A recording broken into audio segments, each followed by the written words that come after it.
مثل الذين حملوا التوراة ثم لم يحملوها كمثل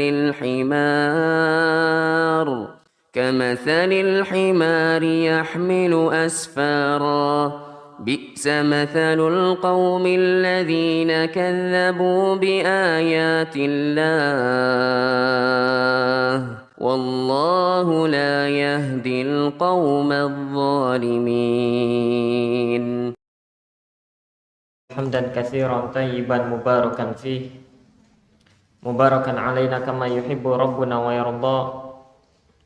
أشهد أن لا إله إلا الله وحده لا شريك له وأشهد أن محمدا عبده ورسوله صلى الله عليه وعلى آله وأصحابه والتابعين والتابع التابعين ومن تبعهم بإحسان إلى يوم الدين. أما بعد فإخواني في الدين azakumullah. Kita bersyukur kepada Allah Subhanahu wa taala karena di pagi hari yang agak mendung disertai dengan gerimis ini kita bisa melanjutkan pelajaran kita dari pembahasan tentang kaifiyah salat dan wudu yang disusun, yang ditulis, yang disampaikan oleh Syekh Al-Allamah Al-Faqih Al-Imam fi hadzal 'asr Syekh bin Baz rahimallahu taala. Kita masih dalam ucapan beliau rahimallahu taala, "Tsumma yaqulu a'udzu billahi minasyaitonir rajim. Bismillahirrahmanirrahim wa yaqra'u suratal Fatihah liqaulihi sallallahu alaihi wasallam la salata liman lam yaqra' bi Fatihatil kitab." Wa yaqulu ba'daha amin jahran fi salatil jahriyah thumma yaqra'u ma tayassara minal Qur'an. Kita masih dalam pembahasan tentang seorang yang salat setelah dia membaca doa istiftah dengan beraneka ragam bacaannya, kemudian dia dianjurkan untuk beristi'adzah, berta'awudz dengan kalimat a'udzu billahi minasyaitonir rajim. Kemudian membaca bismillahirrahmanirrahim, kemudian membaca Al-Fatihah. Baik. Kita kemarin telah membahas tentang masalah al-isti'adzah atau ta'awudz dan kita belum menyelesaikannya, masih tersisa satu pembahasan lagi. Kemarin kita sudah membahas, atau pertemuan yang lalu kita sudah membahas tentang hukum istiftah dalam salat. Jumhur ulama, mayoritas ulama fuqaha, mereka mengatakan bahwa al-isti'adzah atau ta'awudz itu sunnah hukumnya. Malikiyah mereka berpandangan bahwasanya al-isti'adzah atau ta'awudz itu tidak disyariatkan. Hukumnya makruh kalau dibaca di dalam salat. Ini mazhab Malikiyah. Para ulama belakangan, semisal Ibnu Hazm, juga Al-Imam Al-Albani rahimahullah ta'ala memandang bahwasanya namanya isti'adzah ini wajib hukumnya, jadi bukan sunnah. Jumhur mayoritas para ulama mengatakan sunnah. Nah ini terjadi khilaf para ulama tentang hukum isti'adzah. Ada tiga. Pertama, mayoritas ulama jumhur mengatakan sunnah. Malikiyah mereka mengatakan tidak disyariatkan, bahkan dimakruhkan. Dan ulama sebagian mereka, Ibnu Hazm, Al-Imam Al-Albani mengatakan wajib hukumnya. Maka ini merupakan perbedaan pendapat para ulama. Di awal kita sudah menjelaskan tentang bagaimana sikap kita ketika menghadapi perbedaan pendapat para ulama. Di awal sekali kita sudah menyebutkan tentang bagaimana kita bersikap dalam perbedaan pendapat para ulama. Bukan hanya perbedaan pendapat para ulama. Kadang dengan mudahnya informasi di zaman kita ini, kadang kita mendapati perbedaan pendapat di kalangan para asatidzah sekalipun, di kalangan ahli ilmu di zaman kita. Bagaimana sikap kita yang awam ini? Ingin mengikuti ini pun Ustadz Ahlussunnah. Ingin mengikuti ini pun Ustadz Ahlussunnah. Kalau perbedaannya antara Ahlussunnah dan Ahlul Bidah selesai urusan. Namun terkadang dalam Ahlussunnah sendiri pun terkadang beraneka ragam pendapatnya. Orang-orang masih hidup. Kita sudah sebutkan 5 sikap yang harus kita lakukan ketika menghadapi atau melihat perbedaan pendapat para ulama. Yang pertama, kalau kita memiliki perangkat-perangkat ilmu yang memungkinkan bagi kita, maka kita mentarjih pendapat-pendapat tersebut. Kita lihat mana yang lebih mendekati kepada kebenaran dari pendapat tersebut. Contohnya misalkan ini pendapat tentang hukum isti'adzah dalam sholat. Ada yang mengatakan makruh, ada yang mengatakan sunnah, ada yang mengatakan wajib. Apa yang harus kita lakukan? Maka berusaha untuk mentarjih, untuk menguatkan pendapat yang kita lihat itu lebih sesuai dengan dalil. Mereka semua berdalil, iya, namun di sana ada yang lebih dekat kepada kebenaran. Kalau kita memiliki kemampuan, kita memiliki perangkat-perangkat ilmiah, misal bahasa Arab, usul fikih, mustalah hadisnya, sehingga ketika berbicara tentang dalil kita bisa menguji kevaliditasan suatu dalil itu, sahih atau dhaif. Ketika berbicara tentang suatu dilalah dalam hadis, bahwa hadis ini menunjukkan ini, hadis ini menunjukkan itu, maka seorang membekali dirinya dengan usul fikih, sehingga dia mengetahui apakah benar ataukah tidak yang dikatakannya, bahwa hadis ini menunjukkan A, hadis ini menunjukkan B, dan seterusnya. Ini yang pertama, berusaha untuk mentarjih kalau kita memiliki perangkat-perangkat yang mendukung dari ilmu. Kalau tidak mampu, maka apa yang harus dilakukan? Maka yang kedua, mengikuti jumhur ulama. Mengikuti jumhur ulama. Sunnah, wajib atau mengatakan sunnah, lihat, kita timbang kira-kira yang mengatakan yang paling alim itu siapa. Misalkan Syekh Al-Albani mengatakan wajib misalkan, dan ini memang benar. Kemudian Al-Imam Syafi'i mengatakan sunnah. Ini dua-dua ini ulama. Kita tidak sedang membandingkan para ulama, tidak. Namun kita tidak mengerti bagaimana cara mentarjih. Kita tidak tahu pendapat jumhur. Kita hanya tahunya Imam Syafi'i mengatakan sunnah, Imam Al-Albani mengatakan wajib. Maka cara yang ketiga, maka lihat siapa yang lebih alim di antara keduanya. Kedua-duanya alim. Namun kita semua pasti sepakat mengatakan bahwa Al-Imam Syafi'i lebih alim daripada Syekh Al-Albani. Loh, kamu kok taklid kepada Syekh Al-Imam Syafi'i? Jawabannya bukan, karena ini merupakan tahap atau cara ketiga ketika kita melihat perbedaan pendapat para ulama. Dan tidak boleh seorang langsung loncat ke yang ketiga, tidak boleh. Harus melewati yang pertama dulu, kemudian yang kedua, baru yang ketiga. Kemudian kalau kita tidak tahu mana yang paling alim, mana yang paling bertakwa dari keduanya, maka yang keempat, pilih pendapat yang paling berhati-hati. Pilih pendapat yang paling berhati-hati. Kemudian yang kelima, kalau kita tidak tahu juga mana pendapat yang paling berhati-hati, maka yang kelima, pilih pendapat yang paling mudah untuk diamalkan. Ini 5 sikap ketika kita melihat perbedaan para ulama atau para asatidz ataupun yang lainnya, maka kedepankan 5 hal ini dan harus mengikuti step by stepnya. Pertama, mentarjih, kemudian melihat jumhur ulama, kemudian melihat mana yang paling alim, yang paling bertakwa. Kalau kita tidak dapatkan nomor 1, maka yang kedua. Kalau kita tidak dapatkan nomor 2, nomor 3, terus sampai ke bawah. Jangan dibalik, kita cari pendapat yang paling mudah untuk kita amalkan terlebih dahulu. Tidak. Maka ini merupakan cara ketika kita melihat perbedaan para ulama. Dan dari sini kan Rasulullah SAW memulai sholatnya dengan ucapan Alhamdulillahirabbil alamin. Tidak dengan istiftah, isti'adzah, bahkan basmalah sekalipun. Sehingga mereka mengatakan, Al-Imam Malik mengatakan sendiri bahwasanya ini dalil bahwa sholat itu dimulai dengan Alhamdulillahirabbil alamin. Bukan dengan istiftah, bukan dengan ta'awudz, bukan pula dengan Bismillahirrahmanirrahim. Sehingga bagaimana kalau ada yang ingin berta'awudz, maka makruh hukumnya. Karena mengikuti sunnah, sunnah langsung Alhamdulillahirabbil alamin. Ini yang sampai kepada Al-Imam Malik. Kemudian Syekh Al-Albani, juga Al-Imam Ibnu Hazm, mereka berpendapat bahwasanya wajib beristi'adzah. Mana dalilnya? Dalilnya adalah firman Allah di dalam surat An-Nahl ayat 98, "Fa idza qara'tal Qur'ana fasta'idz billahi minasyaitonir rajim." Jika engkau hendak membaca Al-Quran, maka beristi'adzahlah kepada Allah, memintalah perlindungan kepada Allah minasyaitonir rajim, dari godaan syaitan yang terkutuk. Dari mana mereka berdalil bahwasanya beristi'adzah itu hukumnya wajib? Dari kalimat fasta'idz billah, kalimat fasta'idz-nya. Fasta'idz ini merupakan fi'il amr dalam bahasa Arab, disebutnya fi'il amr. Mereka para ulama ahli usul mereka mengatakan bahwasanya yang namanya al-amr, hukum asal dari fi'il amr ini yaqtadhi lil wujub. Itu menunjukkan akan wajibnya suatu perkara. Yang namanya perintah, kalau kita dapat di dalam Al-Qur'an suatu perintah, kita dapat di dalam hadis suatu perintah, maka itu menunjukkan bahwasanya yang diperintahkannya itu merupakan kewajiban. Ketika Allah Subhanahu wa taala berfirman fasta'idz billah, maka tandanya beristi'adzah, berta'awudz ketika hendak membaca Al-Qur'an itu diperintahkan dan hukumnya wajib. Ini asalnya. Al-asal fil amr yaqtadi lil wujub. atau al-amr lil wujub. Perintah itu menunjukkan akan wajibnya suatu perkara.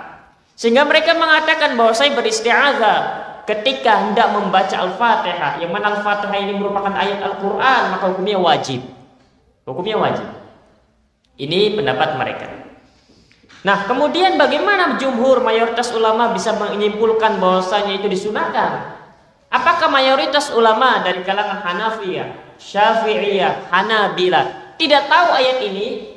Jawabannya mereka pasti tahu, bahkan mereka pasti hafal Al-Quran. Karena syarat untuk dikatakan sebagai seorang mujtahid adalah harus hafal Quran. Lantas bagaimana mereka menjawab ayat yang dibawakan oleh sebagian ulama ini? Jawabannya adalah karena di sana ada dalil-dalil lain yang memalingkan dari perintah wajib itu kepada perintah sunnah. Mereka mayoritas jumhur ulama mengatakan, iya benar, yang namanya hukum asal perintah itu secara asal hukumnya wajib, itu asalnya. Namun kalau ada dalil yang memalingkan dari kewajibannya, maka kita katakan bahwa saya itu tidak lagi wajib. Kalau begitu mana dalil yang memalingkan dari kewajibannya, bahwasanya isti'adzah itu tadinya wajib kemudian dikatakan sunnah? Jawabannya adalah hadis. Banyak hadis yang sahih. Di dalam sebuah hadis yang panjang dari Abu Hurairah yang dikenal dengan hadis orang yang keliru dalam sholatnya, yang tidak benar dalam sholatnya, yang buruk dalam sholatnya. Bahwasanya di sana ada seorang yang masuk Masjid Nabawi. Rasulullah SAW sedang bersandar di pinggiran Masjid Nabawi, di latar Masjid Nabawi. Kemudian orang ini sholat. Setelah selesai sholat, dia menghampiri Rasulullah, kemudian mengucapkan salam kepada Rasulullah. Kemudian Rasulullah SAW menjawab sholatnya. Kemudian Rasulullah mengatakan, irji fasoli fa innaka lam tusolli. Kembalilah engkau sholat karena engkau itu belum sholat. Sampai 3 kali. Selesai sholat lagi, menghampiri Rasul lagi, salam lagi. Rasul mengatakan begitu lagi, irji fasoli fa innaka lam tusolli. Sholatlah kamu, ulangi lagi sholatmu karena kamu belum sholat. Sampai 3 kali. Ke yang ketiga ini, kemudian orang ini mengatakan, ya Rasulullah, aku tidak bisa melakukan sholat atau mengerjakan sholat lebih baik dari apa yang aku kerjakan. Kemudian Rasulullah SAW pun menjelaskan cara-caranya. Apabila engkau hendak sholat, maka sempurnakanlah wudumu, kemudian menghadap kiblat, kemudian bertakbir. Setelah itu Rasulullah SAW mengatakan, faqra' ma tayassara minal Qur'an. Kemudian setelah bertakbir, bacalah apa yang mudah bagimu dari Al-Quran. Rasul tidak memerintahkan untuk beristighfar, tidak memerintahkan juga tidak untuk beristi'adzah. Sehingga dari sini jumhur mengatakan kalau isti'adzah itu wajib, maka niscaya Rasul akan menjelaskan, mengajarkan kepada orang ini setelah takbir beristi'adzahlah, kemudian baca Al-Quran. Namun di dalam hadis yang mulia ini, yang mana ini hadis inti dalam pembahasan tentang rukun sholat, mereka para ulama tidak menerangkan atau Rasulullah SAW tidak menyebutkan tentang isti'adzah di dalamnya. Sehingga dari sini perintah isti'adzah itu memang secara asal wajib. Namun adanya hadis ini menerangkan bahwasanya isti'adzah itu hukumnya sunnah, bukan wajib. Kalaulah wajib, maka niscaya Rasul akan mengajarkannya kepada orang yang buruk sholatnya ini. Dan di antara faidah sedikit juga, orang ini yang dikatakan oleh Rasulullah untuk mengulangi sholatnya, apakah menyengaja untuk memperburuk sholatnya? Kira-kira orang ini yang tadi sholat itu kemudian Rasul mengatakan ulangi lagi sholatmu sampai 3 kali. Orang ini sengaja melakukan sholat demikian atau tidak? Sengaja tidak. Jawabannya tidak. Orang ini mengatakan aku tidak mampu mengerjakan sholat yang lebih baik daripada apa yang aku lakukan tadi. Maknanya dia taunya bahwa sholat yang dikerjakannya itulah yang paling baik menurutnya. Maka dari sini pun pelajaran, bisa jadi kita menganggap bahwa amalan kita ini merupakan amalan yang terbaik menurut pandangan kita. Namun menurut Allah atau menurut bimbingan Rasulullah SAW ternyata amalan kita ini bahkan dikatakan baik pun tidak. Menurut Rasul, sholatnya orang ini tidak diterima. Menurut orang ini dia melakukan sesuatu yang terbaik, yang paling baik menurutnya. Maka dari sini jangan sampai seorang mencukupkan dengan apa yang dimilikinya dari ilmu. Terus perbaharui sholatnya, terus perbaharui bacaan Al-Qur'annya, terus perbaharui ibadah-ibadah yang lainnya. Nah, dari sini kita mengetahui bahwa saya jumhur berpendapat sunnah. Kenapa? Karena di sana ada hadis yang menerangkan ketika Rasulullah SAW mengajarkan seorang yang buruk dalam sholatnya, Rasulullah SAW tidak mengatakan beristi'adzah, tidak. Namun langsung mengatakan faqra' ma tayassara minal Qur'an, bacalah apa yang mudah bagimu dari Al-Qur'an. Demikian. Kemudian kita juga telah membahas tentang sighah atau lafaz isti'adzah itu. Dan Syekh Ibn Baz mengatakan tsumma yaqul a'udzu billahi minasyaitonir rajim. Kita dapati bahwasanya sighah, lafaz, teks, uslub isti'adzah di dalam salat itu diantaranya adalah kalimat a'udzu billahi minasyaitonir rajim. Karena nanti kita akan dapati sebagian ulama mengatakan bahwa isti'adzah di dalam salat itu bukan begini kalimatnya. Dan tidak benar atau keliru seorang yang membaca dalam salatnya dengan isti'adzah semacam ini. Sebagian mereka akan mengatakan bahwa isti'adzah dalam salat itu berbeda dengan isti'adzah dalam membaca Al-Quran. Kalau dalam Al-Quran ketika hendak membaca Al-Quran kita ucapkan a'udzubillahi minasyaitonirrajim, sudah. Namun dalam salat itu tidak, bukan begitu. Katanya dalam salat itu adalah a'udzubillahi minasyaitonirrajim atau a'udzubillahi samii'il alim minasyaitonirrajim. Itu minimalnya. Ditambah min hamzi wa nafthi wa nafthi.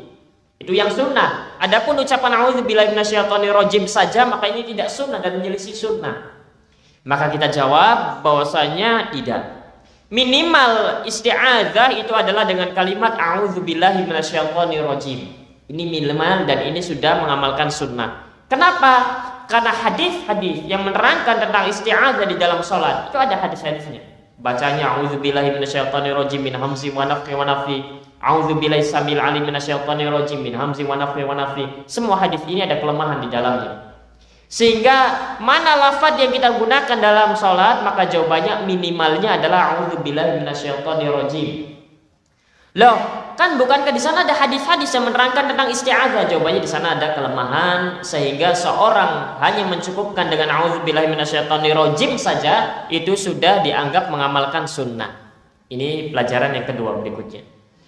Kemudian yang ketiga, kita akan membahas apakah isti'adzah ini hanya di rakaat pertama saja ataukah di setiap rakaat.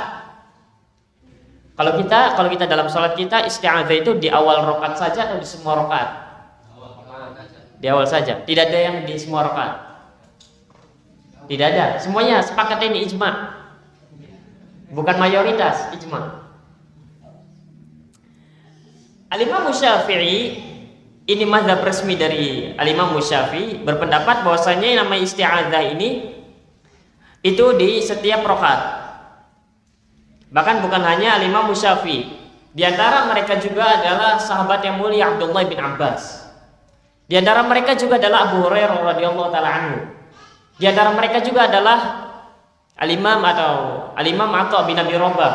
Di antara mereka juga ada sahabat Ali bin Abi Thalib. Ini para sahabat, para tabi'in. Di antara mereka Al-Imam Abdullah bin Mubarak, Al-Imam Az-Zuhri. Ini di antara para ulama salaf dari kalangan sahabat, tabi'in, tabi'ut tabi'in. Kemudian Al-Imam Syafi'i mengikutinya dan ini merupakan mazhab resmi dari mazhab Syafi'iyah. Bahwasanya dianjurkan, disunahkan untuk beristi'adzah di setiap rakaat. Beristi'adzah di setiap rakaat. Apa alasannya? Alasannya karena tadi firman Allah Subhanahu wa taala, Allah Subhanahu wa taala berfirman, "Fa idza qara'tal Qur'ana fasta'idz billahi minasyaitonirrajim." Pertanyaannya dalam salat kita itu kita membaca Al-Qur'an hanya di rakaat pertama atau di semua rakaat kita membaca Al-Qur'an? Di semua rakaat membaca Al-Fatihah, di semua rakaat Al-Fatihah merupakan Al-Qur'an. Maka dari sini dianjurkan, disunahkan untuk membaca a'udzubillahi minasyaitonirrajim di setiap rakaat.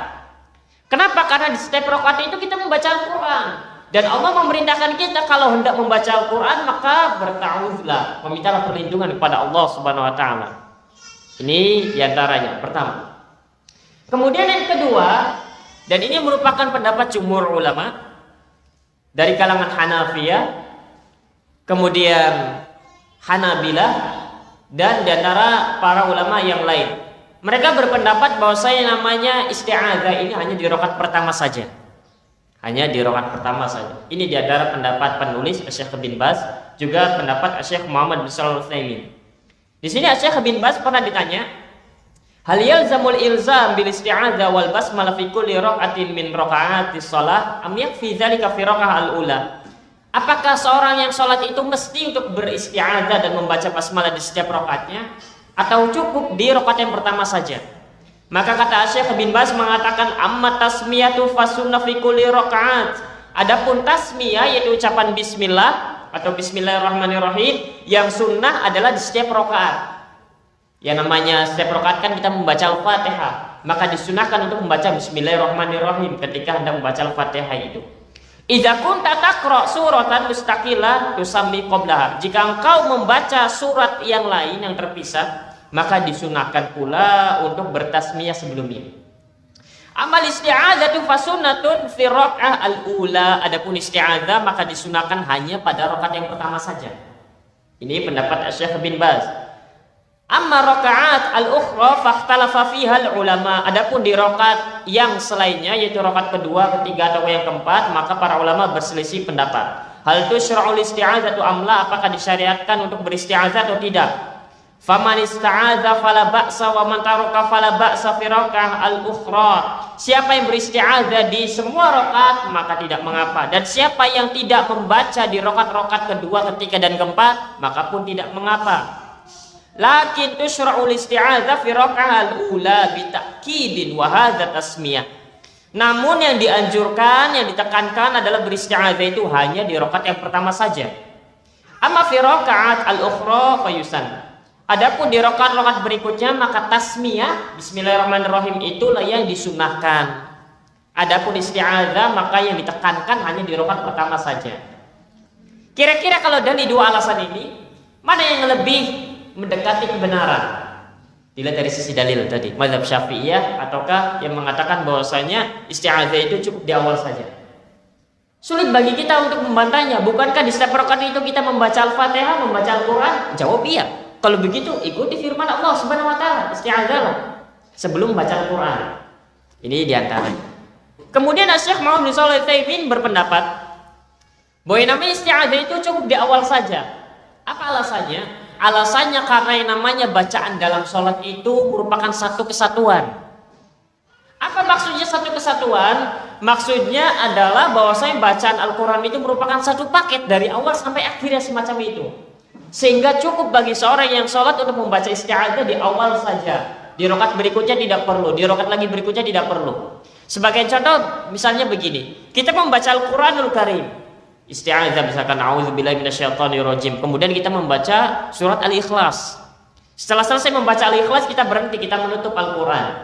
Kemudian kita membuka Al-Quran lagi, ingin membaca surat Al-Falaq. Ketika kita memulai bacaan kita beristi'adzah atau tidak? Beristi'adzah atau tidak? Kita nih selesai membaca Quran nih, taruh Al-Quran, kita menghafal. Kemudian kita buka lagi Al-Quran, kita beristi'adzah atau tidak? Beristi'adzah atau tidak? Tidak. Kenapa tidak beristi'adzah? Enggak, misalkan kita baca Al-Quran, kita ingin baca Al-Quran, apa yang kita lakukan pertama kali? Beristi'adzah, a'udzubillahi minasyaitonirrajim, bismillahirrahmanirrahim. Selesai membaca surat Al-Ikhlas, tutup, simpan Al-Qurannya, kita main HP dulu atau membaca buku. Kemudian apa yang baca Quran lagi? Kita ambil lagi Qurannya, kita buka lagi. Kita memulainya dengan apa? Isti'adzah lagi, karena kita baca ulang lagi. Nah, sholat itu tidak demikian. Katanya namanya sholat itu satu paket. Dari awal sampai akhir itu bacanya satu kesatuan. Kalau kita misalkan, itu tadi contoh. Kemudian contoh yang berikutnya begini. Kita membaca Al-Quran, memulai dengan isti'adzah. Kemudian bismillahirrahmanirrahim, surat Al-Ikhlas. Al-Ikhlas selesai. Kita ingin lanjut ke surat berikutnya. Ingin lanjut itu isti'adzah ulang lagi atau lanjutlah saja bismillahirrahmanirrahim. Lanjut. Berbeda dengan yang tadi. Kalau yang tadi kita selesai dulu kemudian simpan dulu. Ketika ingin memulai lagi kita isti'adzah lagi.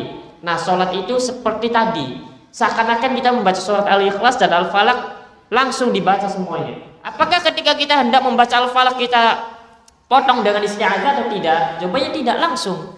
Nah, yang namanya sholat itu bacaannya satu kesatuan. Apa maksud satu kesatuan di sini? Bahwa yang namanya rakaat pertama itu dan rakaat kedua, rakaat ketiga dan rakaat keempat itu merupakan saling berkaitan. Kalau kita membaca Al-Fatihah di rakaat pertama, rakaat keduanya tidak membaca Al-Fatihah, rakaat ketiga membaca Al-Fatihah, rakaat keempat membaca Al-Fatihah, sholat kita sah atau tidak? Coba tidak, karena kita tidak mengerjakan rukun di rakaat kedua. Bukan menambah sujud sahwi, bukan. Dari awalnya sudah tidak sah. Misalkan di rakaat pertama seorang tidak membaca Al-Fatihah. Al-Fatihah ini rukun, tidak membaca Al-Fatihah. Rakaat kedua membaca, rakaat ketiga membaca, rakaat keempat membaca.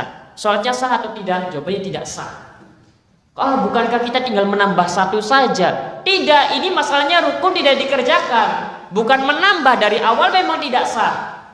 Atau misalkan rakaat pertama, kedua, ketiga membaca Al-Fatihah, rakaat terakhir tidak membaca Al-Fatihah. Maka apa yang harus dilakukan? Ulangi lagi dari awal sholatnya. Ini makna bahwa saya bacaan dalam sholat itu satu kesatuan. Kalau kita tidak membaca Quran Al-Fatihah ini di salah satu rakaat, maka sholat kita tidak sah. Bukan menambah sholat, bukan menambal sholat, tapi harus ulangi lagi dari awal. Misalkan kita takbir, namun tidak takbiratul ihram, hanya begini saja, tidak mengucapkan Allahu Akbar sampai selesai sholat. Sholat kita sah atau tidak? Jawabannya tidak, karena takbiratul ihram itu merupakan rukun. Kalau rukun ditinggal, bukan ditambah dengan sujud sahwi, karena memang tidak sah sholat kita. Kalau hal yang wajib ini ditinggal, maka baru kita tambal dengan sujud sahwi. Adapun rukun, kalau tinggal, maka ulangi lagi dari awal. Ulangi lagi dari awal. Nah, inilah kenapa kalau bacaan isti'adzah itu hanya di awal saja. Kenapa? Karena bacaan dalam sholat ini satu kesatuan. Kalau kita tidak membaca Al-Fatihah di salah satu rakaat kita, maka sholatnya tidak sah dari awal. Bukan hanya menambah tinggal tambah satu saja, tidak. Faham sampai sini? Bedanya? Nah, inilah kenapa mereka para ulama di antaranya Syekh Ibnu Utsaimin mengatakan bahwa isti'adzah cukup di awal rakaat saja. Karena baca dalam sholat itu merupakan satu kesatuan. Ya kalau seseorang sengaja tidak membaca saja atau lupa tidak membaca Al-Fatihah saja, maka sholatnya tidak sah, batal dari awal. Jadi ketika seorang tidak membaca Al-Fatihah di rakaat kedua, bukan berarti nanti selesai di rakaat keempat dia tidak tinggal menambah satu rakaat saja, tidak. Karena tidak sah sholatnya, maka apa yang harus dilakukan? Ulangi lagi dari awal. Begitu, karena tinggalnya adalah rukun. Ini diantara alasannya, bahwa alasan yang pertama kenapa isti'adzah di awal rakaat saja, karena sholat itu bacaannya merupakan satu kesatuan. Satu kesatuan. Kalau dia sholat lagi, baru isti'adzah lagi. Kalau dia di dalam sholatnya, maka tidak perlu lagi untuk beristi'adzah. Loh kan bacaan Quran di rakaat berikutnya. Iya, tapi rakaat berikutnya ini menyambung dengan rakaat yang pertama. Sehingga cukup isti'adzah itu di awal rakaat yang pertama saja. Kenapa kok dikatakan menyambung? Kalau kita tidak membaca di rakaat kedua, di rakaat ketiga kita membaca, di rakaat keempat kita membaca ayat Al-Fatihah misalkan, maka sholat kita tidak sah. Itulah arti maksudnya bacaan Al-Quran, bacaan dalam sholat itu saling berkaitan, saling menyambung. Ini alasan berikutnya. Kemudian alasan yang kedua, dan ini merupakan alasan yang terkuat, adalah karena di dalam sebuah hadis yang dikeluarkan oleh Imam Muslim dari Abu Hurairah disebutkan bahwasanya karena Rasulullah SAW idza nahadha min ar-rak'ah ats-tsaniyah istaftaha al-qira'ah bil alhamdulillahi rabbil alamin. Jika Rasulullah SAW bangkit ke rakaat kedua, di rakaat kedua nih, Rasulullah SAW selesai rakaat pertama, kemudian bangkit ke rakaat kedua, maka Rasulullah SAW istaftahal qira'ata bilhamdulillahi rabbil alamin. Rasulullah memulai rakaat yang kedua ini dengan alhamdulillahi rabbil alamin. Walam yaskut, dan tidak diam. Kalimat walam yaskut ini menunjukkan bahwasanya di rakaat kedua Rasulullah tidak beristi'adzah. Kalaulah di rakaat kedua Rasulullah beristi'adzah, maka Abu Hurairah tidak akan mengatakan walam yaskut. Walam yaskut, namun Rasulullah bangkit kemudian langsung mengucapkan alhamdulillahirabbil alamin. Kalau membaca isti'adzah maka akan ada diamnya dulu. Ketika bangkit ke rakaat kedua ada diamnya dulu, ada jedanya dulu. Karena membaca ta'awudz itu kan butuh waktu. A'udzubillahi minasyaitonirrajim, kemudian baru alhamdulillahirabbil alamin. Namun di dalam hadis ini dikeluarkan oleh Imam Muslim secara tegas, Abu Hurairah mengatakan walam yaskut. Rasulullah bangkit ke rakaat kedua kemudian langsung memulai dengan alhamdulillahirabbil alamin, walam yaskut. Maka dari sini dipahami bahwa saya Rasulullah tidak membaca istiftah di rakaat kedua, tidak juga membaca isti'adzah, namun langsung memulai dengan Al-Fatihah, alhamdulillahirabbil alamin. Dan ini merupakan pendapat jumhur ulama. Ini merupakan pendapat jumhur ulama. Mereka mengatakan bahwa saya namanya isti'adzah itu cukup hanya di awal rakaat saja, tidak di setiap rakaat. Makanya Imam Ibnu Qudamah mengomentari hadis yang mulia ini, wa hadza yadullu ala annahu lam yakun yastaftihu wa la yasta'idzu. Dan hadis ini menunjukkan bahwasanya Rasulullah SAW tidak membaca istiftah dan tidak pula beristi'adzah di rakaat kedua. Istiftah dan isti'adzah hanya di rakaat pertama saja.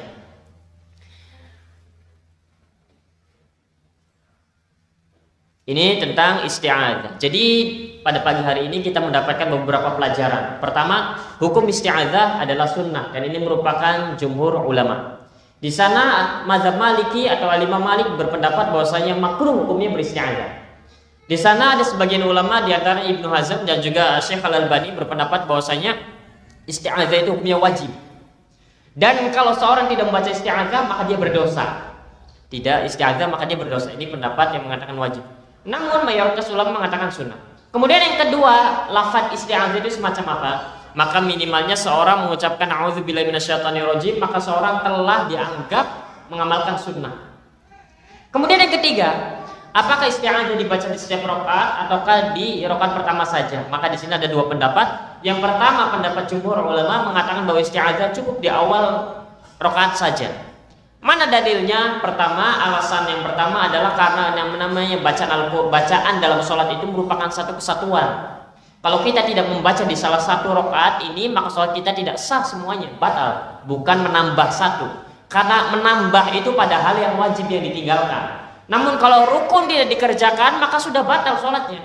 Tidak lagi menambah. Maka keliru kalau misalkan ada seorang yang sholat di rakaat keempat, misalkan rakaat terakhir dia ingat di rakaat pertama belum baca Al-Fatihah, misalkan sholat zuhur misalkan berjamaah bareng.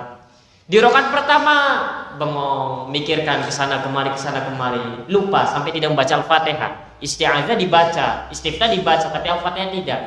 Di rakaat terakhir dia ingat, tadi di rakaat pertama saya belum baca Al-Fatihah. Apa yang harus dilakukan? Bukan bangkit nambah satu lagi kemudian sujud sahwi, tidak. Namun ulangi lagi dari awal. Kenapa? Karena rukun yang ditinggal, rukun. Berbeda halnya kalau misalkan yang ditinggalnya itu adalah sesuatu yang wajib. Maka ini merupakan di antara pendapat mereka yang mengatakan bahwa isti'adzah itu hanya di awal saja. Karena yang namanya bacaan dalam sholat itu merupakan satu kesatuan. Kalau tidak membaca di salah satu saja, maka ulangi lagi dari awal. Kemudian alasan yang kedua, karena hadis yang dikeluarkan oleh Imam Muslim dikatakan Rasulullah SAW memulai rakaat yang kedua itu langsung dengan alhamdulillahirabbil alamin, walam yaskut, dan Rasul tidak diam dulu. Al-Imam Ibnu Qudamah mengatakan bahwa hadis ini menunjukkan bahwa Rasulullah tidak istiftah dan juga tidak isti'adzah. Karena kalaulah Rasulullah itu beristi'adzah atau beristiftah, maka saya akan ada waktu di sana. Bangkit ke rakaat kedua akan diam dulu sebentar untuk mengucapkan a'udzubillahi minasyaitonirrajim. Namun nyatanya Rasulullah langsung memulai dengan alhamdulillahirabbil alamin. Ini dalil jumhur mayoritas ulama. Selesai kita membahas tentang isti'adzah, kemudian kita membahas ke bahasan berikutnya. Syekh bin Baz mengatakan, kemudian seorang itu tatkala selesai mengucapkan atau membaca a'udzubillahi minasyaitonirrajim, membaca bismillahirrahmanirrahim, membaca basmalah. Nah, di sini yang kita ingin tegaskan adalah terkait dengan hukum basmalah. Apakah basmalah ini merupakan bagian dari Al-Fatihah atau tidak? Ini yang menjadi perbincangan para ulama. Apa dampaknya? Sehingga kita perlu untuk membahas apakah basmalah ini merupakan bagian dari Al-Fatihah atau tidak. Dampaknya nanti adalah kalau seseorang sengaja tidak membaca basmalah dan dia berkeyakinan bahwa basmalah itu merupakan Al-Fatihah, maka sholatnya tidak sah nanti.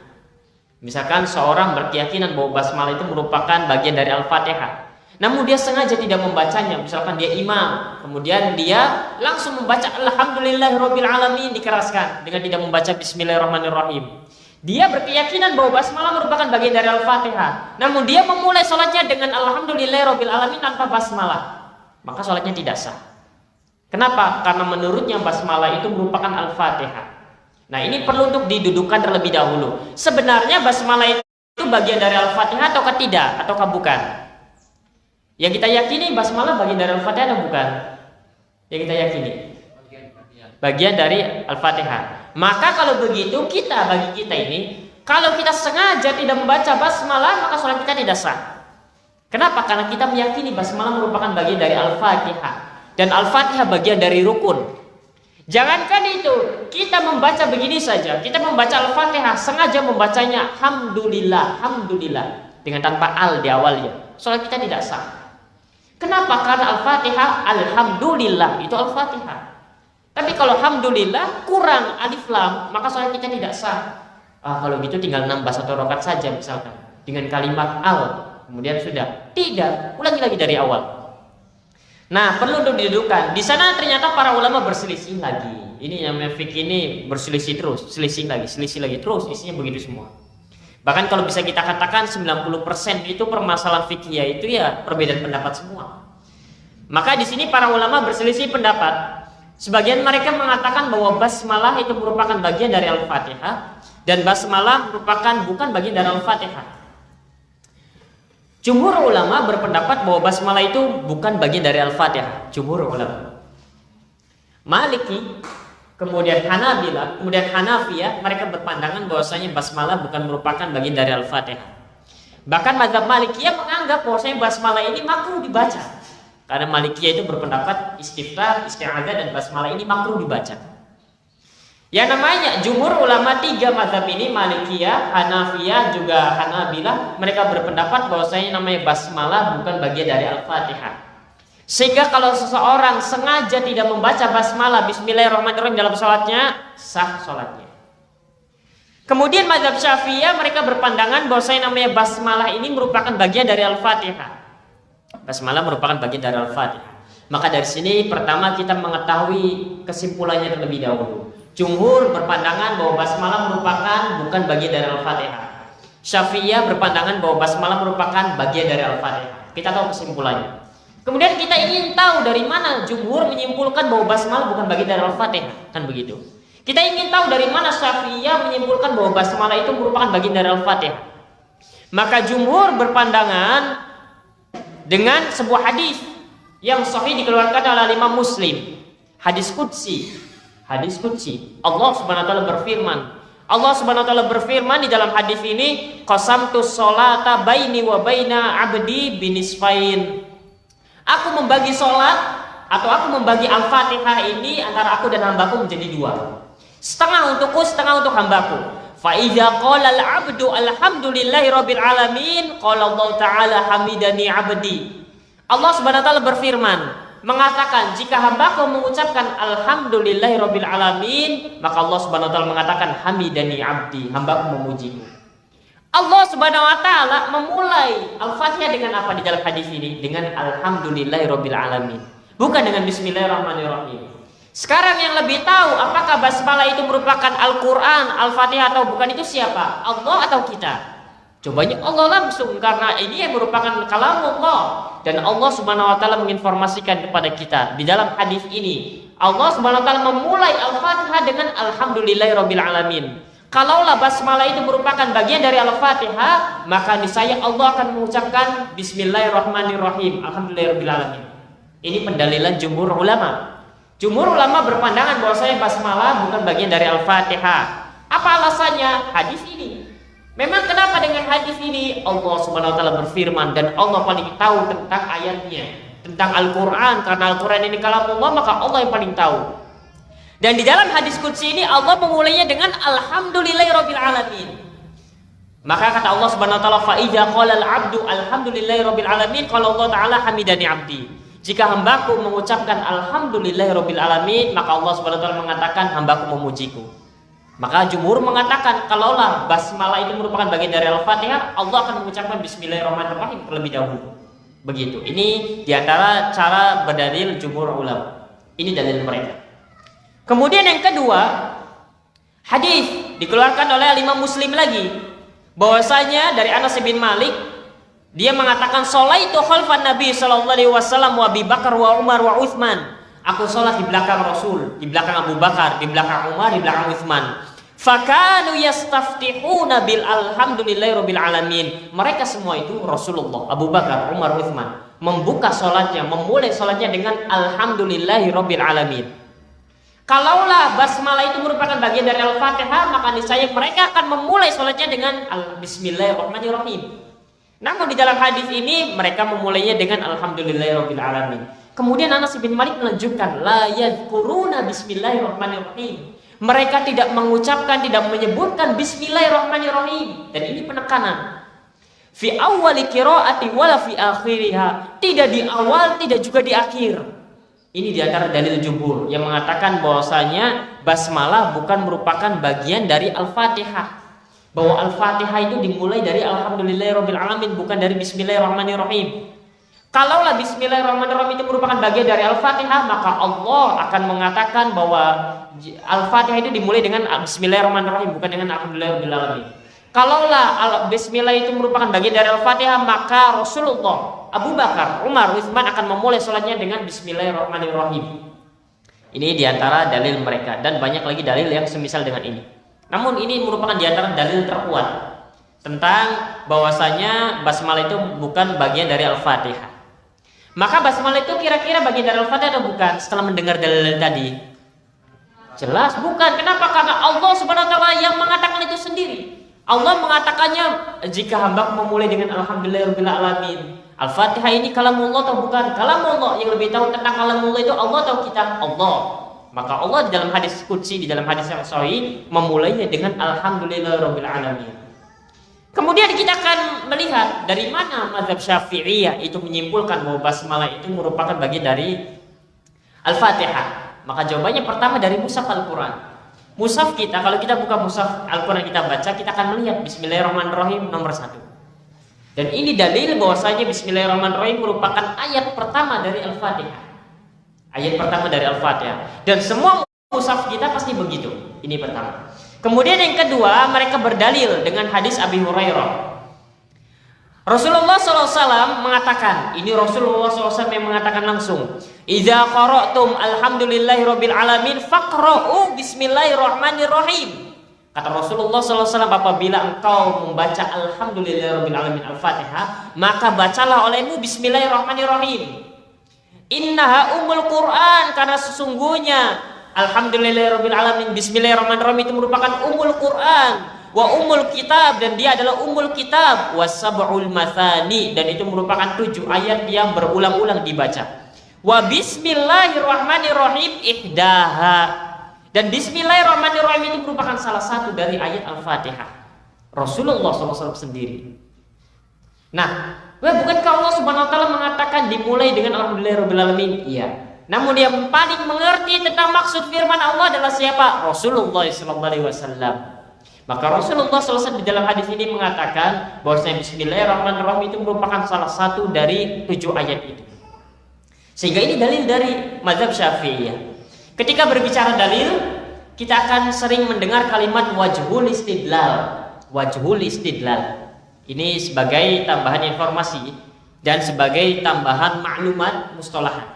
Apa yang disebut dengan wajhul istidlal? Wajhul istidlal adalah sisi pendalilan. Sisi pendalilan. Yang namanya hadis ini merupakan dalil. Dan yang namanya Al-Quran merupakan dalil. Jadi nanti begini, para ulama mengatakan, mazhab Syafi'iyah mengatakan bahwasanya Bismillahirrahmanirrahim itu bagian dari Al-Fatihah. Mana dalilnya? Dalilnya sabda Rasulullah SAW, "Idza qara'tum alhamdulillahirabbil alamin faqra'u bismillahirrahmanirrahim. Innaha umul kitab, innaha umul Quran." Dan juga Bismillahirrahmanirrahim ihdaha. Nah, sekarang muncul pertanyaan, wajhul istidlalnya mana? Sisi pendalilannya mana? Jawabannya pada kalimat Bismillahirrahmanirrahim ihdaha. Ini namanya wajhul istidlal, sisi pendalilannya, bahwa Bismillahirrahmanirrahim merupakan salah satu dari 7 ayat surat Al-Fatihah. Dan yang paling mengerti tentang firman Allah adalah Rasulullah SAW. Ya, memang di dalam hadis qudsi tadi seakan-akan Allah mengatakan alhamdulillahirabbil alamin tanpa Bismillahirrahmanirrahim. Bukan maknanya Bismillah itu bukan termasuk Al-Fatihah, tidak. Rasulullah SAW menegaskan di dalam hadis ini bahwa saya Bismillahirrahmanirrahim itu merupakan termasuk salah satu dari 7 ayat surat Al-Fatihah. Makanya kenapa di mushaf kita di awalnya Bismillahirrahmanirrahim kemudian 1. Setelah mendengar hujah Syafi'iyah ini, hati kita akan condong pada pendapat yang kedua. Benar atau tidak? Iya. Dan beginilah memang fikih itu. Makanya kalau fikih itu yakin, keliru. Fikih ragu wajar, karena namanya fikih itu dalil yang dibaca sifatnya dhaniyah, memiliki banyak kemungkinan. Kalau misalkan dalam masalah fikih kemudian kita yakin, hati-hati kita nanti menjadi seorang khawarij. Kalau dalam masalah akidah ragu, ini yang salah. Dalam masalah akidah mesti yakin ketika dibahas. Namun dalam masalah fikih kemudian kok malah jadi ragu bimbang, ini wajar. Karena begitulah fikih, banyak perbedaan pendapat para ulama. Ini dalil mazhab Syafi'iyah yang pertama. Dalil berikutnya yang kedua adalah dari hadis Ummu Salamah, bahwasanya Rasulullah SAW qara'a fi sholati bismillahirrahmanirrahim. Rasulullah SAW membaca di dalam sholatnya bismillahirrahmanirrahim. Kemudian di dalam hadis ini mengatakan fa'addaha ayatan, dan Rasulullah SAW menganggap bismillahirrahmanirrahim itu merupakan termasuk dari surat Al-Fatihah, termasuk ayat dari Al-Fatihah. Maka dua hadis ini dengan jelas, dengan gamblang menunjukkan bahwa Bismillahirrahmanirrahim merupakan bagian dari Al-Fatihah. Maka dari itu mazhab Syafi'iyah mereka berpandangan bahwasanya Bismillahirrahmanirrahim merupakan bagian dari Al-Fatihah. Merupakan bagian dari Al-Fatihah. kalau seseorang sengaja tidak membacanya atau lupa membaca bismillahirrahmanirrahim langsung alhamdulillahirrahmanirrahim, sholatnya tidak sah, batal sholatnya, dia tidak sholat, ulangi lagi dari awal.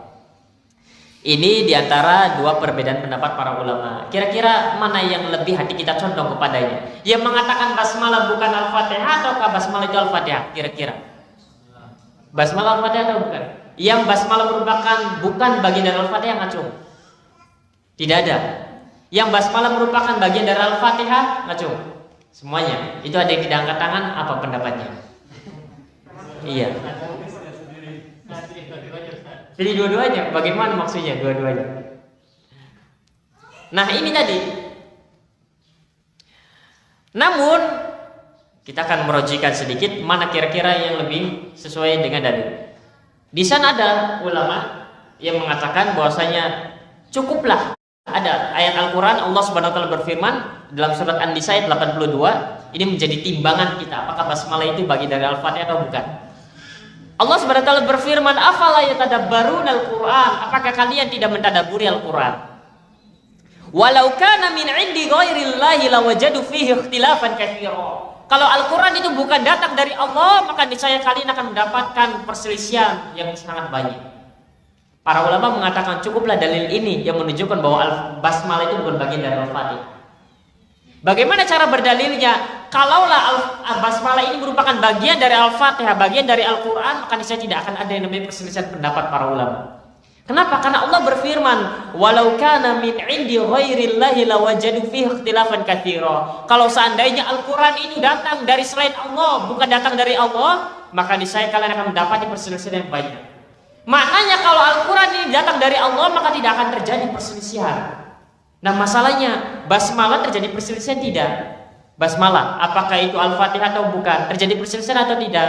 Jawabannya ada. Perselisihan antara jumhur ulama yang mengatakan bahwa basmalah bukan Al-Fatihah, dan perselisihan antara mazhab Syafi'i yang mengatakan bahwa basmalah itu merupakan bagian dari Al-Fatihah. Dan cukuplah adanya perselisihan ini menunjukkan bahwa basmalah bukan bagian dari Al-Fatihah, bukan bagian dari Al-Quran di dalam surat Al-Fatihah. Sehingga kalau ada seorang yang tidak membaca basmalah, maka sholatnya sah. Sholatnya sah. Basmalah diletakkan di awal hanya sekedar pembuka, namun itu bukan merupakan bagi ayat dari ayat Al-Fatihah.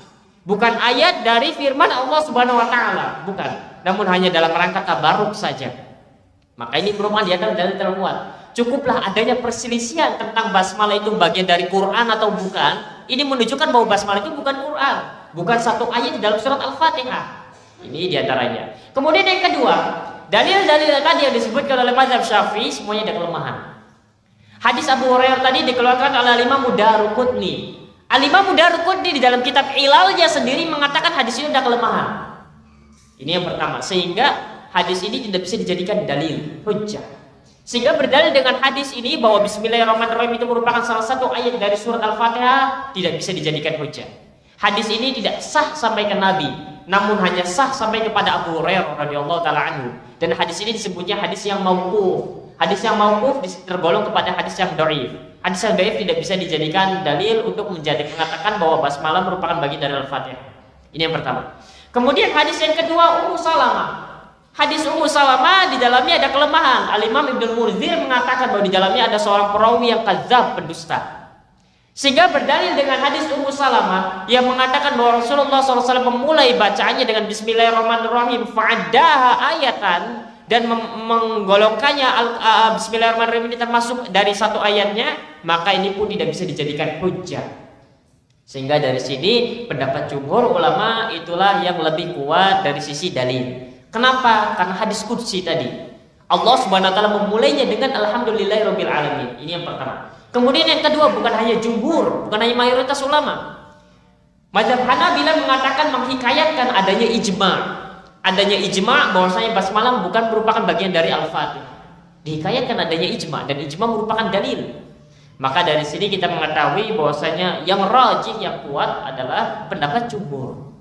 Adapun apa yang disampaikan tadi dalam mazhab Syafi'i, memang secara tegas iya jelas bahwa Bismillahirrahmanirrahim merupakan bagian dari Al-Fatihah. Namun sayang hadis-hadisnya ada kelemahan, sehingga tidak bisa berdalil dengan hadis tersebut. Lantas bagaimana dengan mushaf kita yang dimulai dengan Bismillahirrahmanirrahim, kemudian ada angka 1 di depannya?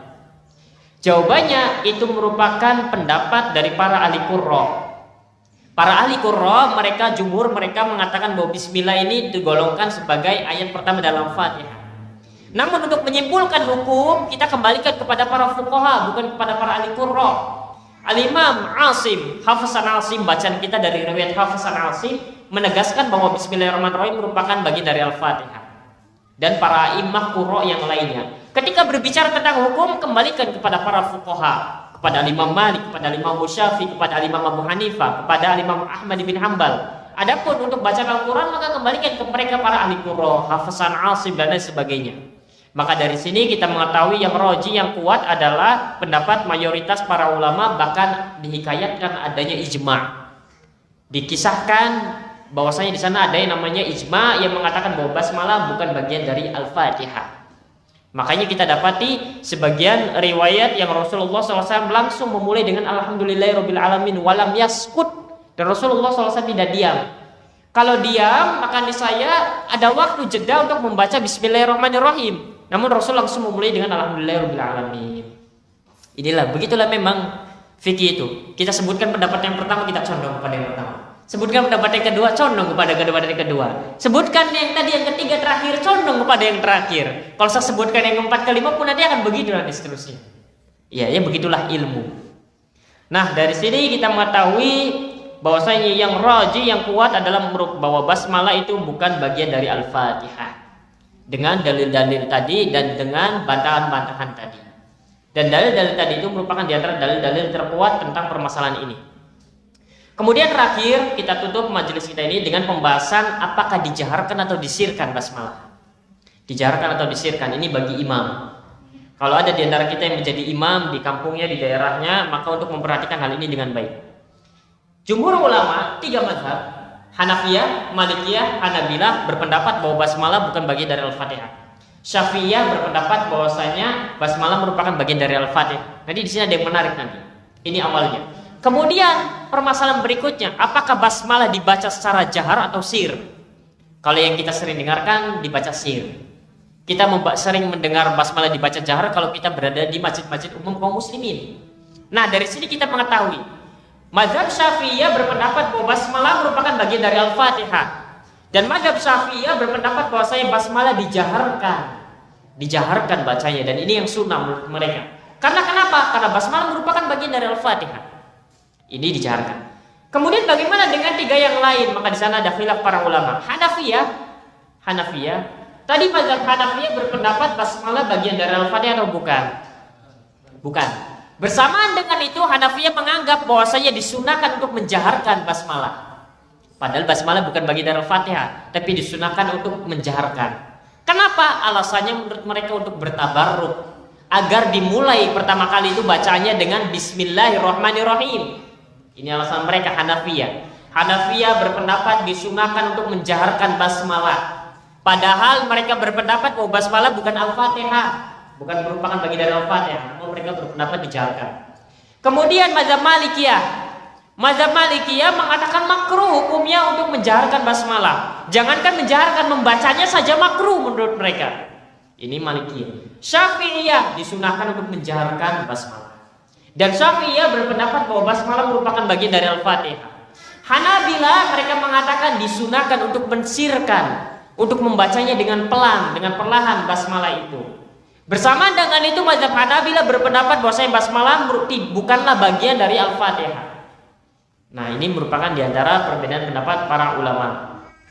Hanya saja kalau kita melihat seluruh dalil yang ada yang menerangkan tentang dijaharkan atau disirkan basmalah, maka kita akan mendapat 3 bentuk dalil. Pertama, dalil yang seakan-akan Rasulullah SAW tidak membaca basmalah sama sekali. Seperti tadi yang disampaikan oleh mazhab Malikiyah, bahwasanya Rasulullah memulai dengan Alhamdulillahirrabbilalamin, wala yadhkuruna Bismillahirrahmanirrahim, dan tidak disebutkan Bismillahirrahmanirrahim. Ini mazhab Malikiyah. Sehingga dari sini disimpulkan makruh hukumnya membaca basmalah. Kenapa? Karena Anas bin Malik mengatakan wala yadhkuruna Bismillahirrahmanirrahim. Rasulullah SAW tidak menyebut, tidak mengucapkan Bismillahirrahmanirrahim. Namun kita bantah pendapat atau pendalilan mazhab Malikiyah. Kita katakan bahwasanya tidak disebutkannya Bismillahirrahmanirrahim bukan berarti Rasulullah tidak membaca. Bisa jadi yang di belakangnya tidak mendengar, namun Rasulullah membaca. Kan begitu, karena namanya dibaca sir. Hanya terdengar oleh diri sendiri, yang di belakang tidak mendengar. Tidak mendengarnya orang di belakang bukan berarti yang di depan tidak membaca. Ini bantahannya pertama.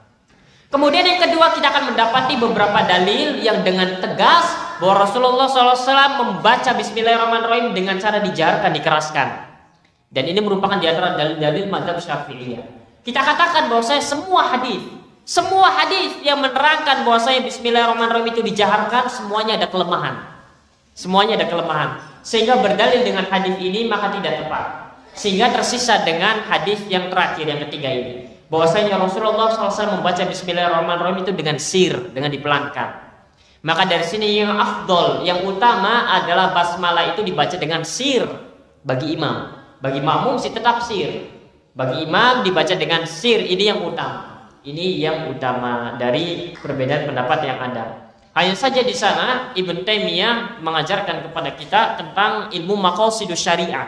Apa itu maqasidus syariah? Kata Imam Ibn Taimiyah mengatakan, walau kana al-imamu yara istihbaba syai', jika imam memandang disunahkannya suatu perkara, wal ma'munu la yastahabbunahu, dan makmum memandang yang lain, maka kata Syekhul Islam Ibnu Taimiyah, fatarkuhu li ajlil ittifaq wal ikhtilaf, maka hendaknya imam itu meninggalkan yang dipandangnya sunnah itu dalam rangka persatuan. Apa contohnya di sini tentang disirkannya membaca Bismillahirrahmanirrahim? Yang sunnah yang afdol adalah imam membaca dengan sir perlahan. Karena hadis-hadis yang menerangkan tentang dijaharkannya basmalah ada kelemahan di dalamnya. Sehingga yang sunnah yang afdol adalah dipelankan. Namun bagaimana kalau misalkan imam ini mengimami makmum yang bermadzhab Syafi'i? Dalam mazhab Syafi'i namanya basmalah dikeraskan atau dipelankan? Dikeraskan. Bagaimana kalau misalkan kita berkeyakinan yang afdol adalah dipelankan, namun di belakang kita semuanya mazhab Syafi'i, yang mereka menganggap bahwa basmalah itu mesti dijaharkan. Kalau tidak dijaharkan, mereka menganggap bahwa sholatnya tidak sah. Maka dari sini kata Ibnu Taimiyah, kalau imam berpendapat disunahkannya suatu perkara, disunahkannya untuk mensirkan basmalah, dan makmum menganggap bahwa disunahkannya menjaharkan basmalah, maka meninggalkan apa yang kita pegang ini lebih utama demi menjaga kesatuan persatuan. Maka saat itu bukan kita tetap kekeh dengan pendapat kita bahwa kita mensirkan Bismillahirrahmanirrahim, namun dalam kondisi ini yang utama bagi kita adalah menjaharkannya. Kenapa? Demi menjaga kesatuan, agar nanti makmum di belakang tidak ribut. Loh, ini kok imamnya tidak membaca Bismillahirrahmanirrahim? Wah, ini imamnya tidak sah ini. Bahkan nanti makmumnya di belakang subhanallah, subhanallah, karena dikira imamnya tidak membaca Bismillahirrahmanirrahim. Maka ini diantara maqasidus syariah yang diajarkan oleh Ibnu Taimiyah rahimahullah taala. Kenapa? Karena ini merupakan perkara sunnah yang kalau dikerjakan itu mendapatkan pahala, kalaupun tidak dikerjakan maka tidak mengapa. Maka dan menjaga persatuan ini hukumnya wajib. Maka mengedepankan yang wajib lebih didahulukan daripada mengamalkan yang sunnah. Ini diantara pelajaran yang bisa kita ambil. Wallahu ta'ala alam bisawab. Barangkali ada 1-2 pertanyaan sebelum kita tutup, maka dipersilakan. Saya dikatakan bahwa umpamanya kita sholat terkait bacanya Al-Fatihah, tiba-tiba kita rakaat pertama saya membaca Fatihah. Apakah kita langsung membatalkan atau menjelaskan itu mengulangi? Apakah membatalkan atau membatalkan sholatnya? Apakah dijelaskan dulu sebulan? Kita membatalkan karena sholat kita itu tidak sah secara asal. Membatalkan kalau kita ingat kemudian kita ulangi lagi dari awal. Gitu. Karena memang sholat kita tidak sah. Kenapa? Karena kita meninggalkan rukun. Karena kalau meninggalkan rukun dan meninggalkan kewajiban berbeda halnya. Kalau meninggalkan rukun maka sholat kita memang tidak sah dan tidak bisa ditambal dengan sujud sahwi. Kalau yang wajib baru bisa ditambal dengan sujud sahwi. Wallahu ta'ala alam bisawab. Terkait dengan tadi Fatihah tadi bahwa jika seseorang membaca Fatihah tanpa al-Qur'an tidak sah sholat. Karena saat kita sholat tasbih mungkin ya hanya sebagian yang kita baca atau kita juga kalau udah hampir mau kita juga baca. Total semuanya. Al-Fatihah secara utuh. Apakah juga itu seperti apa, kepada batal atau bagaimana? Nah, nanti ini akan dibahas setelah mungkin di pertemuan yang akan datang. Jadi nanti bagaimana kalau misalkan makmum tidak mendapati, dia tidak memiliki waktu yang cukup untuk membaca Al-Fatihah. Nanti kita akan bahas, insya Allah. Sabar. Yang jelas sholatnya makmum kalau dia berjamaah dengan imam aman sholatnya. Kenapa? Karena bacaan imam nanti bagi bacaan makmum juga. Ini secara asal begitu. Namun nanti kita di sana akan ada perinciannya. Begitu. Dengan pembahasan tadi, kadang-kadang membuat tanya-tanya, kenapa semua imam 4 ini, imam 4 Iya. imam 4 mazhab itu, padahal semuanya ahli sunnah semuanya Iya. artinya menjalankan sholat fardu. Iya. Kenapa sih artinya bisa 4 itu beda semua? Iya. Dan satu ini gurunya ini ya. Iya. Kenapa artinya kan tidak sholatnya sahabat begini ya udah gitu. Iya. Apa hikmah buat kita jadinya sampai kita juga akan bingung gitu. Iya. Apa banyak seperti ini? Iya. Perbedaan dari orang-orang yang di luar sunnah itu yang Iya. kita sendiri. Iya. Pertama, saya hanya mencukupkan perbedaan pendapat kepada imam 4 ini saja. Sebenarnya imam 4 ini pun mereka mengerucut kepada pendapat salaf, sahabat, tabi'in, tabi'ut tabi'in. Tapi kita cukupkan dengan pendapatnya, oh ini mazhab Hanafiyah. Sebenarnya mazhab Hanafiyah cuma mereka berpendapat dengan sahabat, tabi'in, tabi'ut tabi'in. Makanya tadi kita berikan contoh ketika isti'adzah. Imam Syafi'i berpendapat bahwa isti'adzah di setiap rakaat. Jumhur tidak. Imam Syafi'i bukan hanya Imam Syafi'i, namun di sana Ali bin Abi Thalib berpendapat begitu. Di sana ada Abu Hurairah berpendapat begitu, Ibnu Abbas berpendapat begitu. Dan sebenarnya jumhur pun sama, nanti di sana ada sahabat-sahabat yang berpendapat lain. Namun kalau kita sebutkan semuanya maka tidak cukup waktunya, sehingga kita cukupkan dengan ucapan Hanafiyah. Ketika disebutkan Hanafiyah, maka di sana ada sahabat yang dijadikan tauladan oleh mereka. Ketika disebutkan Hanabilah, maka di sana kalau kita telusuri kita akan dapat di sana ada sahabat yang berpendapat demikian. Nanti di dalam permasalahan apakah makmum itu pun mengucapkan sami Allahu liman hamidah atau tidak, nanti di sana kita akan dapat juga bahwa ternyata ada salaf yang mengatakan bahwasanya kalau imam sami Allahu liman hamidah, makmum pun sami Allahu liman hamidah. Dan seterusnya. Ini pertama. Bahwasanya perbedaan itu bukan berangkat dari 4 saja, tidak sebenarnya. Dan itu bersumber dari para sahabat, tabi'in dan tabi'ut tabi'in, itu asalnya. Hanya saja kalau kita sebutkan semuanya kebanyakan nanti waktunya tidak cukup. Ini yang pertama. Kemudian yang kedua, kok bisa muncul perbedaan ini? Dari mana asalnya? Sudah kita singgung tadi sedikit, kita isyaratkan bahwasanya terkadang seorang imam hanya sampai kepadanya beberapa hadis dan tidak sampai hadis-hadis yang lain. Sebagai contoh tadi mazhab Malikiyah diantaranya Imam Malik itu sendiri berpendapat bahwasanya yang namanya istiftah, isti'adzah dan basmalah itu makruh hukumnya dibaca. Kenapa? Karena Imam Malik hanya sampai kepadanya hadis-hadis yang menerangkan bahwa Rasulullah SAW memulai dengan Alhamdulillahirabbil alamin. Tidak sampai kepada Imam Malik bahwasanya Rasulullah SAW membaca istiftah. Padahal hadis tentang istiftah itu banyak. Doa istiftah lebih dari 10 bacaan dan semuanya sahih. Bahkan riwayat Bukhari Muslim dari Abu Hurairah yang Allahumma ba'id itu merupakan hadis tersahih tentang istiftah. Namun hadis ini tidak sampai kepada Imam Malik. Semua hadis istiftah tidak sampai kepada Imam Malik. Kalaupun sampai, hadis-hadis yang sifatnya lemah. Sehingga Imam Malik kemudian menolak hal ini dan lebih berpegang kepada hadis sahih yang didapatnya. Ini pertama. Kenapa kok bisa mereka berselisih? Karena berbedanya sampainya hadis itu kepada mereka. Yang satu sampai hadis ini, yang satu tidak. Yang satu sampai, yang satu tidak, dan seterusnya. Kemudian yang kedua, di antara hikmahnya juga bahwasanya Ahlus Sunnah tadi sering kita ingatkan pula bahwasanya Ahlus Sunnah itu dipersatukan di atas akidah dan manhaj yang hak. Bukan dipersatukan di atas permasalahan-permasalahan fikih semacam ini. Perbedaan fikih semacam ini tidak menjadikan mereka Ahlus Sunnah saling bercerai-berai. Yang satu mengatakan bismillah dijaharkan, yang satu disirkan, yang satu tidak dibaca, tidak membuat mereka kemudian bercerai-berai. Inilah Ahlus Sunnah dan inilah pelajaran terpenting. Maka dari sini seorang Ahlus Sunnah harus melihat persatuan itu dibangun di atas akidah.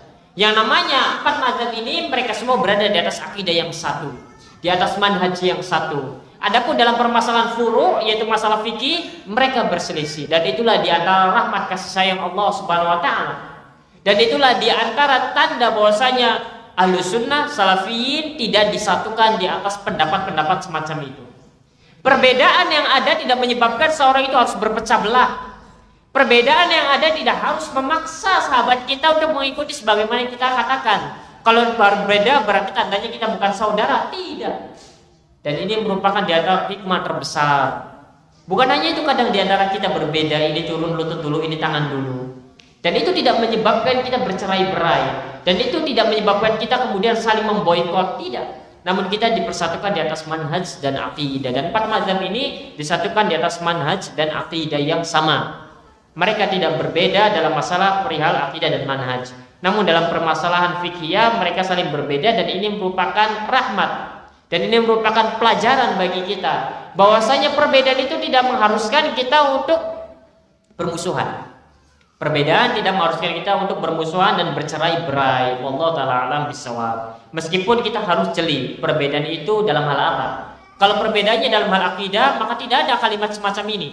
Tidak ada, sudahlah. Para ulama juga kan mereka berbeda pendapat. Kita berbeda tidak mengapa. Ya beda, mereka berpendapat dalam masalah fikih, kita berbeda pendapat dalam masalah akidah. Kalian mengatakan ummul mukminin pezina, kita mengatakan bahwa ummul mukminin adalah para sahabiat yang dijamin oleh Allah Subhanahu wa taala masuk ke dalam surga. Bagaimana bisa kita bersatu dengan kalian? Misalkan. Maka ini diantara batasan-batasannya. Wallahu taala alam bisawab. Ada lagi yang ingin ditanyakan? Jadi masalah 5 sikap dalam mengambil pendapat. Apakah cukup 5 aja? Iya, itu umumnya begitu. 5 cara itu. 5 cara itu. Tentu ada perinciannya. Namun itu diantara 5 cara. Pertama tarjih, kemudian lihat mayoritas ulama, kemudian yang ketiga lihat yang paling berilmu dan yang paling bertakwa, yang keempat yang paling berhati-hati, kemudian yang kelima yang paling mudah untuk diamalkan. Namun tidak boleh dibalik. Apa yang dibalik? Cari pendapat yang paling mudah untuk diamalkan dulu. Sehingga nanti dari sini para pembelajar fikih akhirnya mereka bermudah-mudahan terhadap pendapat ulama. Loh kan ini kan ada pendapat ulama yang membolehkan, jadi tidak mengapa misalkan. Akhirnya begitu. Tidak bisa. Sikap kita harus melewati 5 tahap ini dan urutannya harus 5 ini. 1, 2, 3, 4, 5, tidak boleh loncat. Tidak boleh loncat. Ini diantara sikap kita ketika melihat perbedaan pendapat para ulama dan perbedaan pendapat di kalangan para asatidzah yang ada. Ini 5. Pertama tarjih. Kemudian lihat jumhur asatidzah apa pendapatnya. Kalau kita tidak tahu, lihat yang paling bertakwa, yang paling berilmu, kembalikan kepada mereka. Kalau kita tidak bisa juga menentukan yang paling bertakwa, yang paling berilmu, maka lihat pendapat yang paling berhati-hati. Kan kadang-kadang kita suka lihat, ini sajalah karena ini lebih berhati-hati, ini lebih berhati-hati. Kalau tidak mampu juga, maka lihat pendapat yang paling mudah untuk kita amalkan, untuk diri kita bukan orang lain, untuk kita amalkan. Begitu. Wallahu taala alam bisawab. Ini sikap kita. Kalau kita memegang ini dengan baik, maka kita tidak akan bingung dengan perbedaan pendapat para ulama dan perbedaan pendapat para asatidzah apapun itu bentuknya. Tinggal kita lihat saja 5 rumus ini. Nomor 1, 2, 3, 4, 5 dan seterusnya. Iya. Anak pernah dengar ambil yang yakin, buang yang ragu. Iya. Itu saya mengambil pendapat. Iya. Mana yang paling nyaman? Iya. Misalnya antara ini atau ini. Iya. Nyaman ini. Iya. Apakah termasuk di dalam sini atau? Iya. Itu jelas masuk ke dalam 5 ini. Misalkan ambil yang paling yakin. Kalau seorang mampu mentarjih, maka dia tarjih. Ketika dia merojikan, tentu ini yang paling yakin, yang menurutnya dia yakin. Yang pertama. Kemudian adapun yang paling nyaman atau tidak, itu nanti ketika sudah kita berusaha semampu kita. Begitu. Kalau kita sudah mengeluarkan kemampuan kita, kemudian kita mencoba mentarjih dan sebagainya, barulah kita gunakan itu. Adapun yang paling nyaman tidak nyaman harus dibimbing dengan ilmu. Semua landasannya dan ilmu, dan 5 ini dibangun di atas ilmu. 5 hal ini dibangun di atas ilmu. Wallahu taala a'lam bishawab. Iya. Terkait dengan bacaan istiadah sama basmalah sholat. Iya. Ada kutub yang seakan-akan bertabrakan antara pendapat Syafi'i dan Imam Maliki. Imam Syafi'i mengatakan wajiban, Iya. Imam Maliki mengatakan makruh. Iya. Nah, ini punya konsekuensi punya anggapan bahwa sebagian di kalangan Imam Syafi'i bahwa sholatnya menganut Imam Maliki ya tidak sah. Iya. Seumur-umur mereka tidak sholat berarti kan? Iya. Nah, saya minta pendapatnya Ustaz bagaimana kalau posisi kita dalam kondisi menganut as-Syafi'iyah. Iya. Pertama, bahwasanya hal-hal semacam tadi itu bukan untuk ditujukan kepada orang-orang yang berbeda dengan kita. Ini pertama. Begitu juga dengan ilmu yang kita dapatkan dalam hal ini. Itu bukan untuk menghukumi orang-orang yang berseberangan dengan kita. Pertama, itu untuk menghukumi diri kita. Untuk menghukumi diri kita. Kita berkeyakinan bahwa basmalah itu bagian dari Al-Fatihah, mengikuti pendapat mazhab Syafi'i misalkan. Kemudian kita sengaja tidak membaca basmalah, maka tidak sah. Kita yang tidak sah. Bagaimana dengan orang lain? Maka orang lain sah.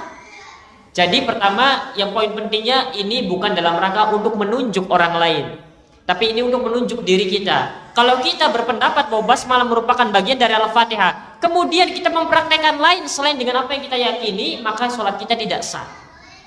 Namun sholatnya orang lain bagaimana? Sah. Kenapa? Karena itu merupakan keyakinan yang diyakininya. Begitu. Jadi kalau misalkan dari sini bukan maknanya sholatnya Malikiyah tidak sah, bukan. Tapi kalau kita sholat dengan sholatnya Malikiyah dengan cara semacam itu dan kita berkeyakinan basmalah itu bagian dari Al-Fatihah, sholat kita tidak sah. Begitu. Sehingga dari sini ini hanya batasan untuk diri kita sendiri, bukan untuk ditunjukkan untuk orang lain. Kalau kita bertemu dengan Malikiyah, maka wajib bagi kita untuk mengingkarinya, karena ini kan kemungkaran menurut kita. Dan menurut mereka pun kita ini kemungkaran menurut mereka, karena menurut mereka kita melakukan sesuatu yang makruh dan kemungkaran. Adapun kita ini sesuatu yang bahaya, kalau tidak dibaca tidak sah sholatnya, karena ini kemungkaran juga. Maka jawabannya dalam hal al-amr bil ma'ruf wa nahyi 'anil munkar itu kita mengingkari kemungkaran yang muttafaq alaih, yang para ulama sepakat atas kemungkarannya. Apa contohnya? Zina. Ini sepakat seluruhnya, maka kita wajib mengingkarinya. Hanya saja dalam masalah semacam ini, perbedaan-perbedaan semacam ini, maka tidak diperbolehkan bagi kita kemudian untuk bersegera untuk mengingkarinya. Yang ada adalah membahas, maka kita kaji mana yang lebih kuat, begitu. Bukan mengingkari. Kalau mengingkari maka tidak boleh. Kenapa? Karena ini bukan kemungkaran yang muttafaq alaih, yang para ulama sepakat bahwa ini merupakan kemungkaran, begitu. Lantas bagaimana? Ya contoh perbuatan-perbuatan yang jelas kemungkarannya, orang tidak sholat, ini yang perlu diingkari. Kalau permasalahan bismillah dijaharkan atau disirkan, maka yang ada adalah membahas. Kita kaji, ayo kita bahas bersama. Mana kira-kira yang lebih dekat kepada kebenaran? Bukan mengingkari, loh kamu kok tidak membaca basmalah? Padahal basmalah itu rukun misalkan. Tidak boleh begitu. Misalkan kita nasihati kemudian kita mengatakan sudah dinasihati tapi kok malah ngeyel misalkan. Ya tidak, bukan begitu. Kita menasihati, kita menegakkan al-amr bil ma'ruf wa nahyi 'anil munkar dalam perkara yang muttafaq alaih.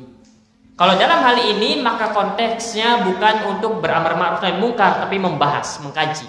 Ayo kita duduk bersama, coba kenapa kamu mengatakan demikian. Kita cari titik temunya, kita cari mana yang lebih mendekati kebenaran, itu harusnya. Maka Allah Ta'ala alam bisawab, begitu harus kita bersikap. Maka tadi pertama, yang perlu untuk dilihat adalah diri kita sendiri. Kalau kita menyelisih apa yang kita yakini, kalau itu merupakan perkara yang berkaitan dengan rukun, semisal basmalah itu termasuk Al-Fatihah atau bukan, kita berkeyakinan basmalah bagian dari Al-Fatihah, tapi kita sengaja tidak membacanya, maka sholat kita tidak sah. Untuk diri kita, bukan untuk orang lain. Dan inilah keindahan fikih. Wallahu ta'ala alam bisawab. Ya, saya rasa cukup. Subhanakallahumma wa bihamdika asyhadu an la ilaha illa anta astaghfiruka wa atubu ilaik. Wassallallahu ala nabiyyina Muhammad wa akhiru da'wana alhamdulillahirabbil alamin. Assalamualaikum warahmatullahi wabarakatuh.